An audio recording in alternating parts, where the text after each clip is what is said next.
예수께서 다시 회당에 들어가시니 한쪽 손 마른 사람이 거기 있는지라.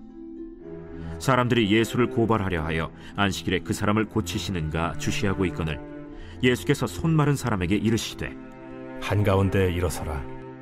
안식일에 선을 행하는 것과 악을 행하는 것, 생명을 구하는 것과 죽이는 것, 어느 것이 옳으냐? 그들이 잠잠하거늘 그들의 마음이 완악함을 탄식하사 노하심으로 그들을 둘러보시고 그 사람에게 내 손을 내밀라. 내밀매 그 손이 회복되었더라.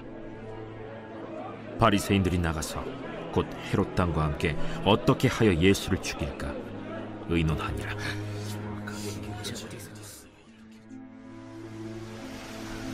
예수께서 제자들과 함께 바다로 물러가시니 갈릴리에서 큰 무리가 따르며 유대와 예루살렘과 이두메와 요단강 건너편과 또 두로와 시돈 근처에서 많은 무리가 그가 하신 큰 일을 듣고 나오는지라.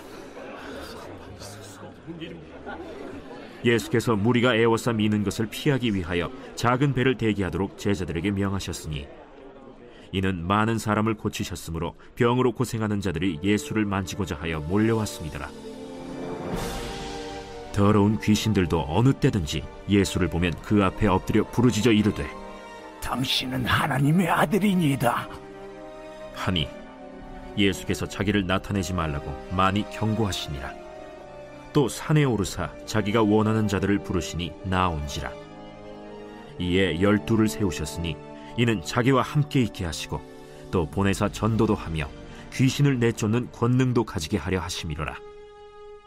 이 12를 세우셨으니 시몬에게는 베드로란 이름을 더하셨고 또 세베대의 아들 야고보와 야고보의 형제 요한이니 이 둘에게는 보아너게 곧 우레의 아들이란 이름을 더하셨으며 또 안드레와 빌립과 바돌로메와 마테와 도마와 알페오의 아들 야고보와 및 다데오와 가나나인 시몬이며 또 가룟 유다니 이는 예수를 판 자더라. 오늘은 우리가 말씀을 묵상하면서 이 안식일에 대해서 큐티를 좀 해보려고 하는데요. 오늘 예수님께서 안식일에 회당에 들어가십니다. 그런데 여기에 깊이 묵상해 볼 부분이 있는 거예요. 제가 여기서 질문 하나를 드리고 싶은데요. 여러분, 단순하게 회당이 뭐 하는 곳인가요? 하나님을 예배하는 곳이잖아요. 그러니까 오늘 여기에 모인 모든 사람들은 하나님을 예배하려고 모인 거예요. 그런데 오늘 이 회당에 누가 들어가십니까? 1절에 예수께서 들어가셨다 이렇게 기록하고 있는데 이 말 뜻이 뭐냐면 이들이 예배하는 하나님이 오늘 거기 나타나신 거예요. 예배의 대상이. 그런데 내가 예배하는 그분이 내 앞에 실제로 나타났으면 상식적으로 일어나야 되는 일이 뭐겠습니까? 내 예배의 대상이 나타나셨으니 기뻐하면서 영접해야 될 거 아니에요. 그런데 6절을 보면 이들이 예수님 앞에서 의논하는 게 뭡니까? 내가 예배하는 그 하나님을 어떻게 죽일까 의논하고 있는 거예요. 여러분, 이게 엄청 충격적인 모순 아닙니까? 하나님을 예배한다고 모였는데 정작 하나님이 나타나니까 죽이고 있는 거예요. 그러니까 우리가 아무리 교회에 오고 봉사를 해도 소용이 없는 게요, 내가 믿는 하나님이 정확히 누군지를 모르고 또 예배의 본질이 뭔지를 모르면 예수님을 예배하겠다고 교회에 모여서 예수님 죽일 수 있는 거예요. 그게 바로 오늘 교회의 현실입니다. 저는 이게 굉장히 무섭다고 생각합니다. 그러면 여기서 중요해지는 게 교회에 모여서 예수님을 죽인다는 말의 의미가 뭔가 우리가 한번 보자 이거죠. 오늘 말씀을 보시면 사람들이 예수님을 고발하려고 손 마른 사람 하나를 데려옵니다. 그리고 안식일에 이 사람을 고치는 게 옳은가 옳지 않은가 이것을 물어봐요. 그러니까 왜냐하면 율법에는 안식일에 사람의 병을 고치는 그 어떤 의료적인 행위도 금하고 있거든요. 그런데 이 물음에 대해서 예수님이 이들의 수치를 완전히 드러내는 비유 하나를 드시는데 그게 뭐냐? 자, 같은 내용을 기록한 마태복음 12장 11절 12절을 보시면 예수님이 이렇게 물으십니다. 자, 너희 중에 어떤 사람이 양 한 마리를 가졌는데 그 양이 안식일에 빠졌다고 하자. 그러면 그 양을 구하지 않을 사람이 있을까? 그런데 사람이 양보다 얼마나 귀하냐? 그러니 안식일에 양보다 귀한 사람을 고치는 게 왜 죄인가? 이런 질문을 던지세요. 그런데 여기서 주목할 것은 왜 예수님이 사람과 양을 비교하셨냐 이겁니다. 바로 여기서 아주 웃기는 유대인들의 이중성이 나오는데요. 자, 안식일에 사람을 고치는 것은 죄라고 하죠. 그런데 놀라운 사실이 뭐냐면 유대인의 율법에서 안식일에 양을 구하는 것은 합법이에요. 그러면 여러분 생각해 보세요. 사람을 구하는 건 불법인데 양을 구하는 건 왜 합법일까요? 자, 이 사람 같은 경우에 사람을 고쳐봤자 내가 얻는 게 없어요. 그리고 오히려 그건 내가 수고하고 손해를 봐야 되는 일입니다. 그러니 사람을 섬기는 걸 금한다고 해서 내가 손해를 보는 게 없는 거예요. 그러니까 금하는 거죠. 그런데 왜 양을 구하는 건 허락합니까? 양은 내 재산이거든요. 그러니까 이 당시 사람들은요, 사람보다 양을 잃는 게 훨씬 더 아픈 거예요. 그래서 율법을 만들 때 자기 재산 지키는 일은 허락을 하는 겁니다. 여러분, 바로 이겁니다. 이 당시 제사장들의 관심사가 뭐였는지 아십니까? 사람 살리는 것보다 자기 재산 지키는 일에 훨씬 더 관심이 많았던 거예요. 사람이 아니라 양이 중요했던 거죠. 그런데 바로 이게 예수님을 죽이는 일이에요. 여러분, 우리가 주일을 안식일이라고 하면서 예배를 드리러 모이잖아요. 그러면 예배 드리러 와서 예배하면서 해야 되는 가장 중요한 일이 뭡니까? 사람 살리는 거예요. 여러분, 우리가 주일에 모이는 이유는 사람 살리자고 모이는 겁니다. 안식일은 사람을 위해 있는 거예요. 그리고 오늘 말씀은 사람을 살리는 것이 가장 선한 일이라고 말씀을 하십니다. 그러면 주일에 할 수 있는 가장 악한 행동은 뭔지 아십니까? 사람 살리는 일을 제쳐놓고 하는 모든 일이 다 악해요. 여러분, 우리가 주일에 교회에서 왜 식사를 합니까? 우리가 무슨 맛있는 거 차려놓고 미식회를 하는 게 아니에요. 사람이 이상한 게요, 특별히 남자들은요, 입이 열리면 마음도 열려요. 다시 말해, 사람의 마음 문을 여는데 맛있는 음식이 도움이 되니까 먹는 거지 다른 이유 때문에 먹는 게 아니에요. 그런데 우리가 사람 살리는 일은 제쳐놓고 밥을 누가 하는가, 이런 문제를 놓고 싸운다? 바로 그게 예수님을 죽이는 일이에요. 여러분, 우리가 성가대 왜 합니까? 한 영혼 살리려고 하는 거예요. 그런데 우리가 찬양을 할 때 영혼은 있고 정확한 음을 내는 노래에 집중한다. 바로 그게 예수님을 죽이는 악한 일이에요. 모든 일이 다 악해요. 영혼 구원이 사라지면. 하여튼 우리가 교회에 모일 때 죽어가는 한 영혼을 구원하는 이 목적을 놓치잖아요. 그러면 그 순간 우리가 하는 모든 일이 다 악한 일로 변질되는 거고, 그게 바로 교회에 모여서 예수님을 죽이는 거예요. 그런데 오늘날 저 자신과 교회를 보면 영혼 구원이라는 목적은 다 어디 가버리고 전부 다 그냥 매주 해왔던 거니까 그냥 관성적으로 주일에 움직이는 거예요. 모든 봉사, 모든 순서들이 다 그런 식으로 움직여요. 영혼 구원은 없고 그냥 순서만 있는 거예요. 그리고 내 순서에 할 일 다 했으면 몇 주는 그냥 교회를 좀 편하게 다니는 겁니다. 그러니까 교회에 일만 있고 영혼 구원이 없는 교회들이 있어요. 여러분, 제가 하나 여쭤볼게요. 여러분은 교회에 오시면 내 지체가 한 주 동안 어떻게 살았는지 궁금하십니까? 그리고 안 나오는 사람은 왜 안 나오는지 궁금하십니까? 그 영혼이 죽어가고 있는지 살아있는지 관심이 있습니까?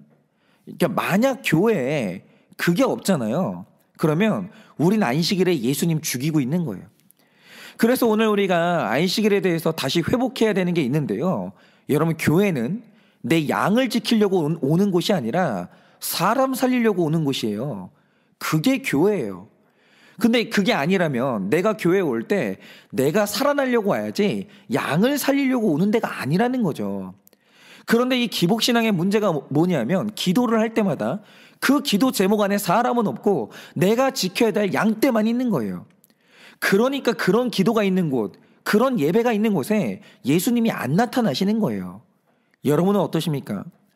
양을 지키려고 예배합니까? 사람 살리려고 예배하십니까? 양을 지키려고 기도하세요? 사람 살리려고 기도하십니까? 여러분, 안식일의 목적, 기도의 목적을 회복하시기를 바랍니다. 다시 예배가 회복돼야 돼요.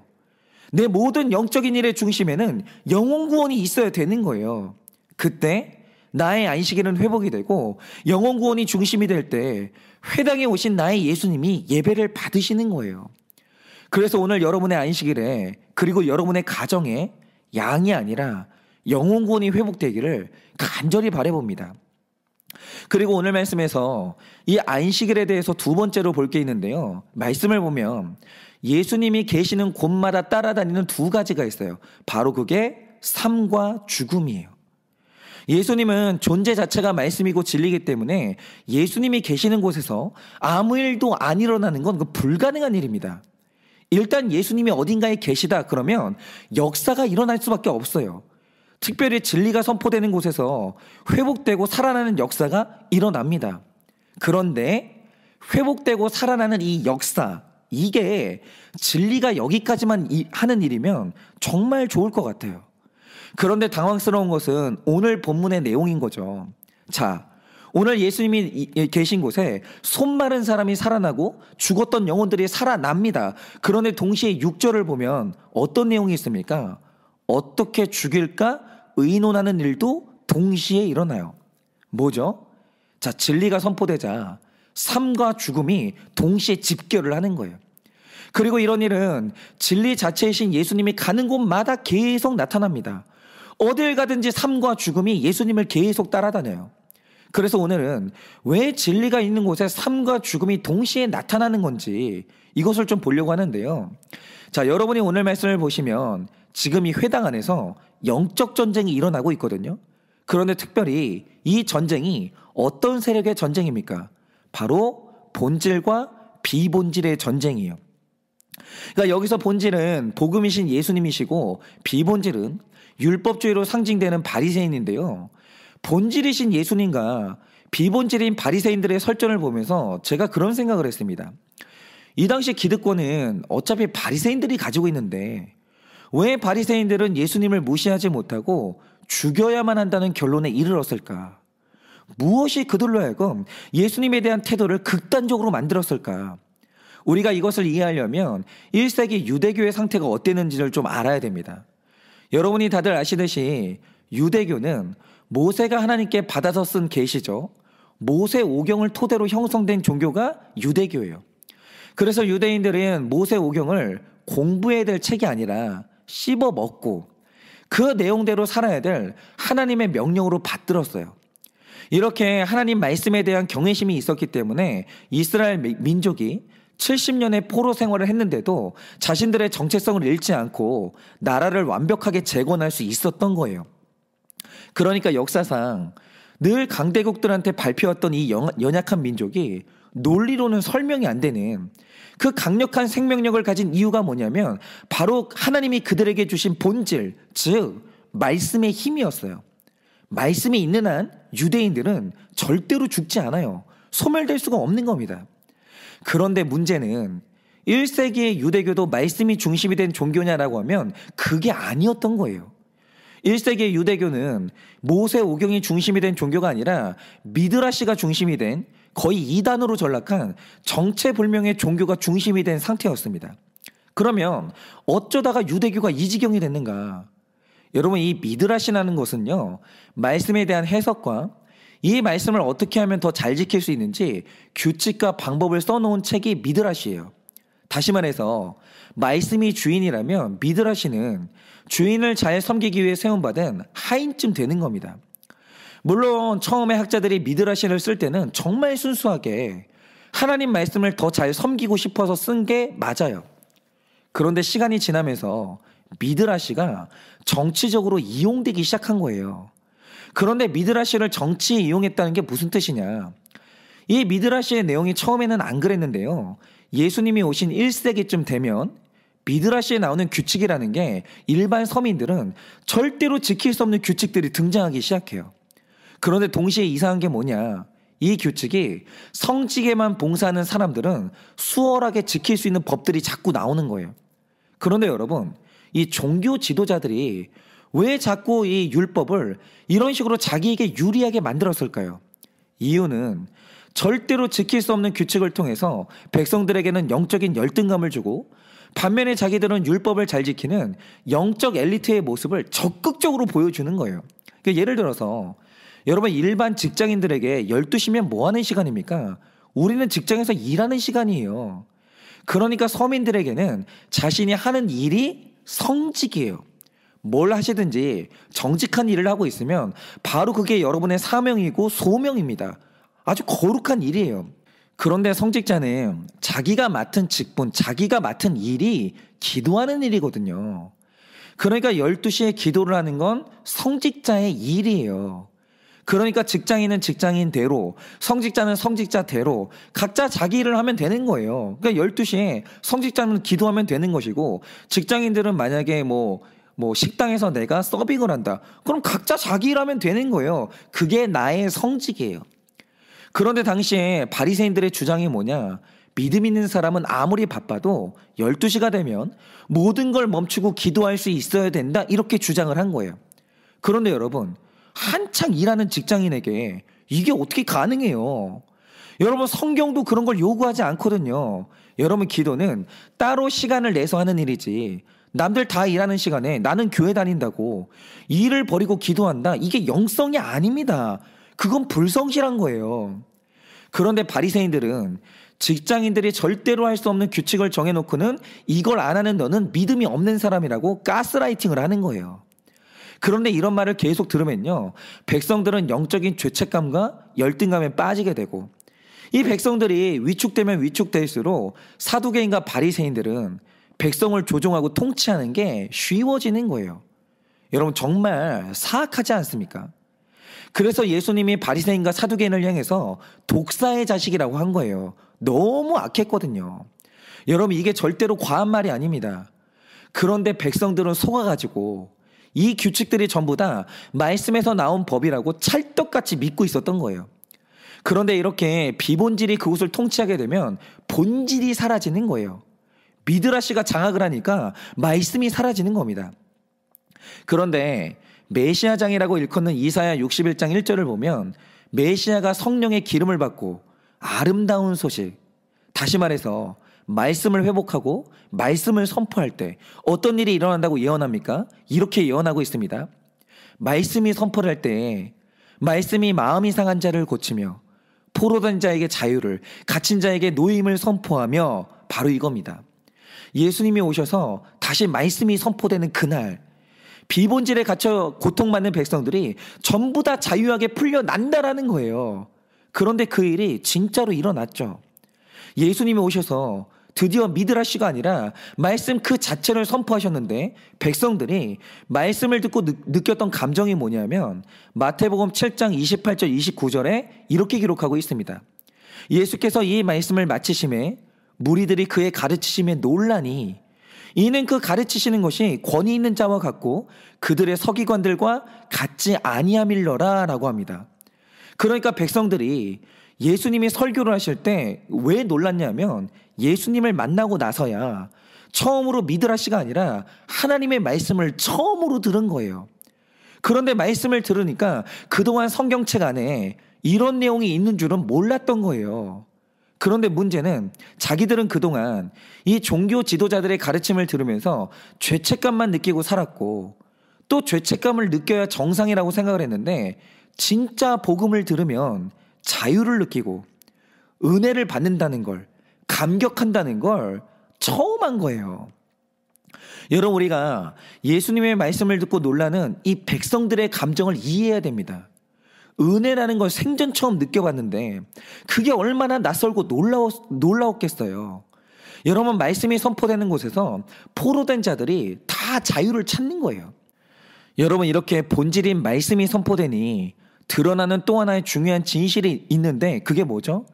그동안 나를 가르쳤던 바리새인들의 말들은 전부 거짓말이었다는 거예요. 그러니까 본질이 드러나면 비본질의 정체가 드러나는 겁니다.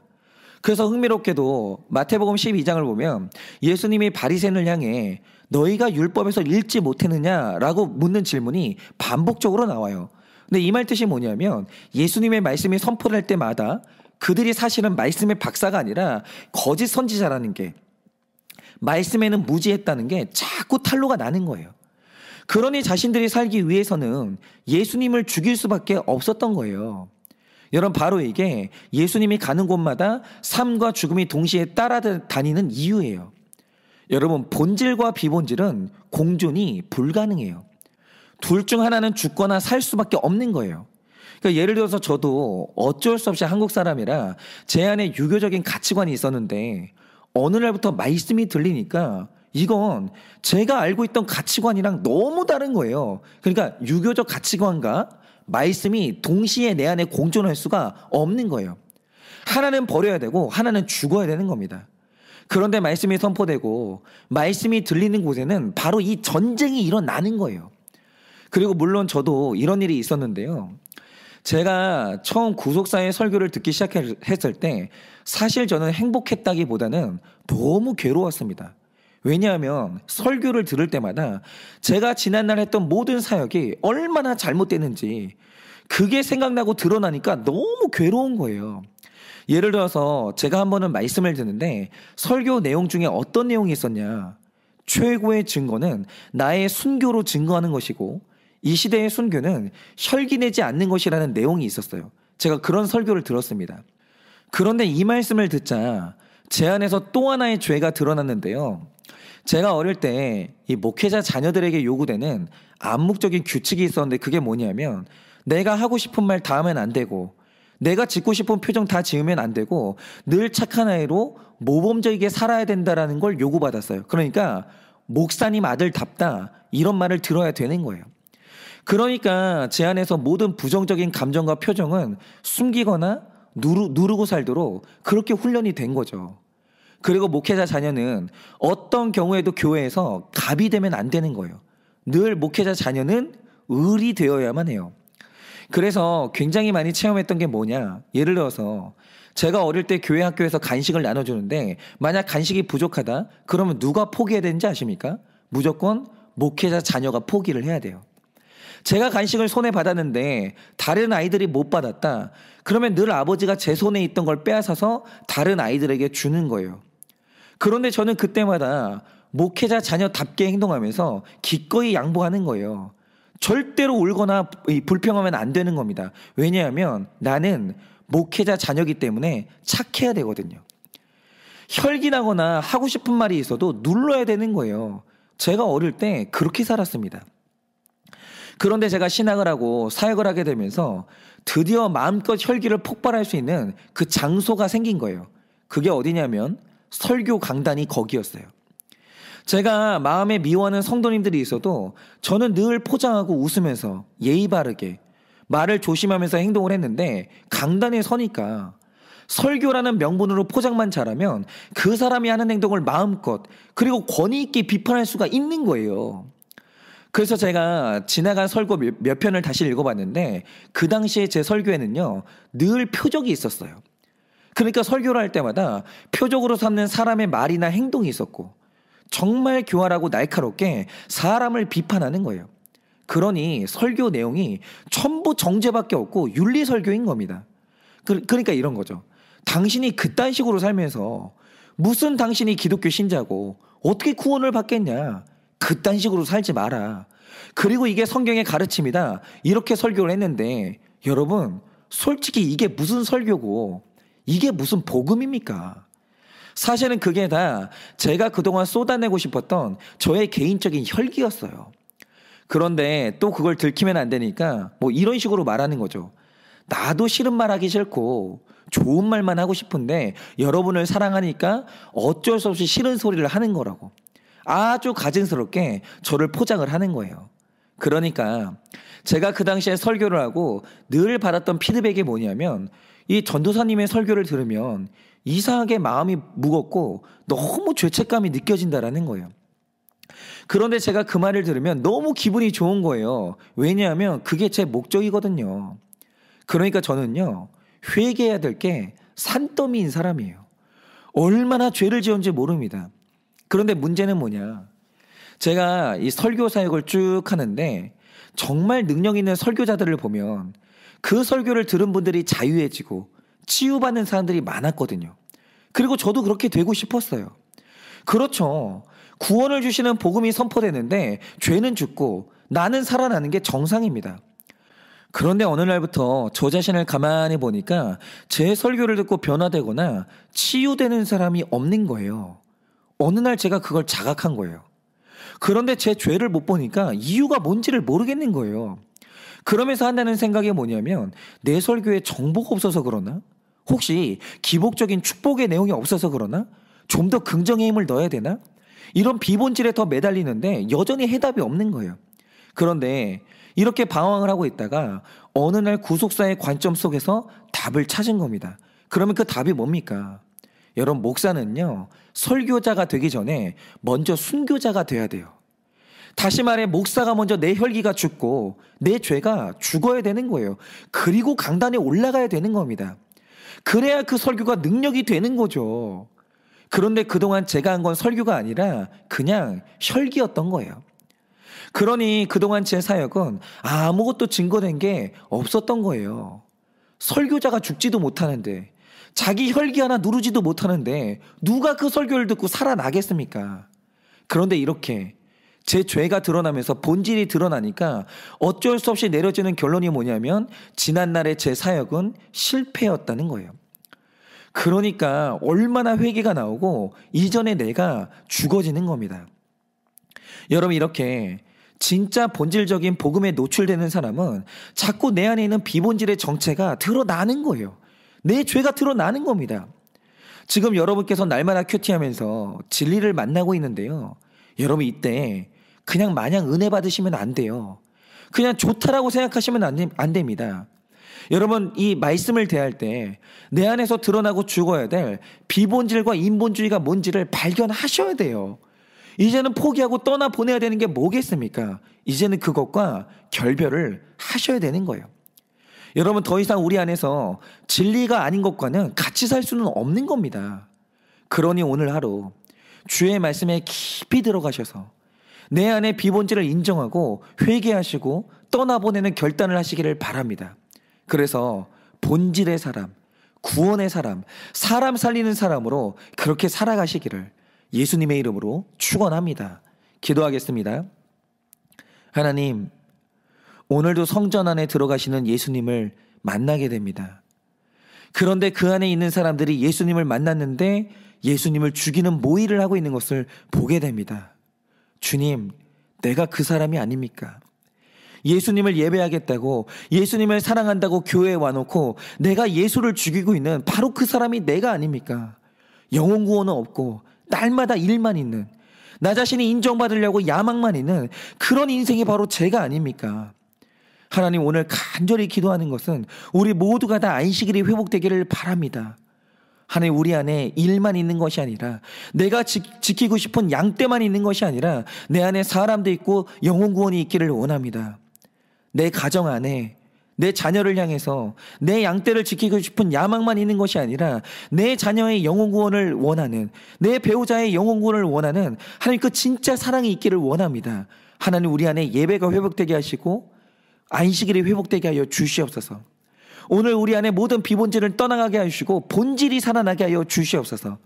그래서 오늘도 우리가 영혼 구원을 하며 사람 살리는 인생으로 살아갈 수 있도록 오늘도 주님께서 그렇게 우리에게 은혜를 더하여 주시기를 원합니다.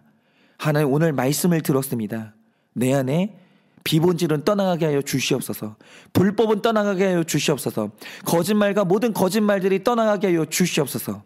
오늘 우리가 그렇게 회복된 안식일의 사람으로 영혼 구원의 사역자로 살아가게 하실 줄 믿사오며 살아계신 예수님 이름 받들어 기도드립니다. 아멘.